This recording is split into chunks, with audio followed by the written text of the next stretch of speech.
Hello. Cut my head out then. Hello, and welcome back to another video. Today is the exciting video, the one you've all been anticipating, I'm sure. I know none of you have. It's time for the new Beic check. I'm very excited. There will be a Dale's Divide wrap-up video coming. I have filmed it. I need to edit it. It sucks as a well, okay. It's not great. It's not my best videography skill, but I thought it would be worth putting a couple of clips together just to tell you how it went. But yes, here it is. This is my Windover Bostal. I love it. It's amazing. A bit more about Windover. Now, you may not have heard of them. I'll forgive you. They are a small company, British company, who make handmade steel frames in Sussex. There's only 3 people there. Rich, Chris and Sam, and they very kindly have offered me the chance to be a brand ambassador this year, and therefore I have this beautiful Bostal in a size 52, which is a size small. As I said, it's steel, a bit controversial, but I love it, and I now see why people rave about steel. The ride quality of this is immense, honestly. First time I took it out, I was like, wow, so road vibration isn't a thing anymore. And then trails, it's so compliant. It just takes the buzz out of things. Got a carbon fork up there as well. Yeah, I'll give you a bit more of a looking over now. As I mentioned, it's the Windover Bostal. I've gone for it in this lovely greeny khaki colour. I'm a real big fan of it. It blends in super nice just when you're in the woods and stuff, and I just thought it made sense to go for a gravelly colour. I've got full SRAM Rival group set throughout, the Explore group set, so got a bigger range, can go up to a 44 cassette on the rear, which I've got 4410 on the rear. So yeah, it's just a longer cage derailleur. Got a 40-tooth chainring up front, and that's paired with these 170mm cranks. Again, SRAM Rival, but I've got power meter in the left-hand crank. So that's just going to give me a bit more option of pacing and a little bit more in-depth training analysis. So it's quite useful. Haven't had a power meter for a good couple of months now, so it's quite nice to get it back and see sort of where I am. We've got the Ritchie VentureMax bars here in silver, which is quite nice. Don't see too many silver bars anymore, so that's quite nice. But they're in a 42 centimeter center to center at the top, and 52 at the bottom, so a big old flare. But it's quite nice actually, because the way I've got my hood slightly rolled in, it's actually 40 centimeters there, so like a massive range of, when I'm on the hoods and I want to get a bit more aerodynamic, or I want to just, sit and rest and tuck up, I can be on a 40 centimeter bar. But then obviously with the control aspect, or just letting the upper body rest a little bit, you can drop onto the drops and have 52 centimeters to play with. And yeah, and it's a nice shallow drop,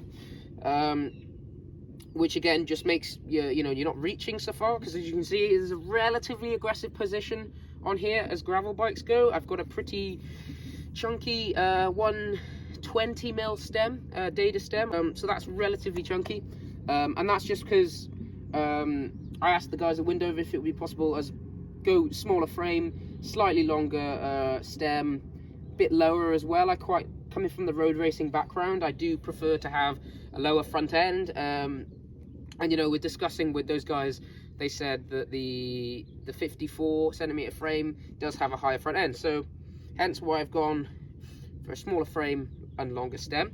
I've got a carbon seat post here. I actually nabbed this off one of my old bikes. I can't remember what it is, but yeah, carbon seat post with the carbon fork. Again, it's giving you slightly more comfort, reducing weight again as well. So the fork, actually, interestingly, is from Windover supply that. I believe it's made in Germany. And that's their Type 2 fork, I believe. As you can see, it's pretty beefy, and it's really light, actually, impressively light. And yeah, I'm getting on with this fork very well. It's got the option of slackening the geometry there. Haven't played around with that much, but yeah, no, the fork, I'm a really big fan of the fork. And the beauty of this bike as well is the tyre clearance. Got pretty massive tyre clearance on there for 50mm tyres is the limit, although you might be able to squeeze more in, but obviously don't quote me on that. So yeah, that's quite nice. It does seem to be the way that the gravel industry is going, is more option for wider tyres, more clearance, and I'm a big fan of that. So yeah, I've got a Physique Antares, I'm gonna say. Can never remember the stupid chameleon snake thingy mabobs. But Physique saddle up there with the slight groove in the middle. It's pretty comfy. It's probably not my #1 saddle of choice, but I haven't got another saddle to put on there for the moment. What else have we got then? We have got rotor size. I got 160 up front, 140 on the rear. It was a choice of going 160, but I'm not the tallest of people. You know, I don't need crazy braking power. I find as well 140 tends to lock up the rear wheel a lot less, which gives me slightly more modulation in the braking. A little bit better in that regard. We've got Shimano XT pedals. Again, I've nabbed them off another bike. They work brilliantly. They're reliable and pretty bomb-proof. Wheel-wise then, we've got the Mavic Caserium UST Pro Carbon, I believe they're called. A bit of a mouthful. But these were my road racing wheels for 2021 onwards, and I've brought them with me to gravel. They've got a nice wide rim diameter, what do you call it, but here, which means fitting bigger tyres is no issue at all, to be honest. They're light, as I said, carbon. Again, pretty bomb-proof. I don't think I've ever had a problem with it. And mounted on them are the Hutchinson overrides in a 45mm. It's a nice middle ground 45mm. It's not, you're not losing anything speed-wise. If you were to go slightly higher, you might. But you've also got a really cushy ride. And yeah, 45mm is nice. Again, control, they're not the grippiest of tyres, but they're super fast rolling. And for my next event, which is the Tracker, this Saturday, I think they'll be perfect. As I said, they're not the grippiest, but it's hard packed gravel on the whole in the Tracker, and yeah, the extra bit of width might give me a bit more grip if it does come to rain, which is looking to do so. And then finishing kit, we've got the BBB water bottles from Mr. Emir Griffiths. Thank you very much, Emir. Sorry, from a bike. Just nice grippy bottle cages, cheap and cheerful, but they do the job. I got a Hope headset, which is very nice. Not had the luxury of using a Hope headset before, but bearings are very nice. I got a Hope seat clamp and a Rideworks bottom bracket. It's a T47, so it's a little bit bigger, quite a beefy bottom bracket size. You don't see it all that often, but yeah, it was pretty straightforward to put in. The guy supplied it with the bike, so that was perfect. I think pretty much that's it. Obviously, it's not in bike packing mode at the moment.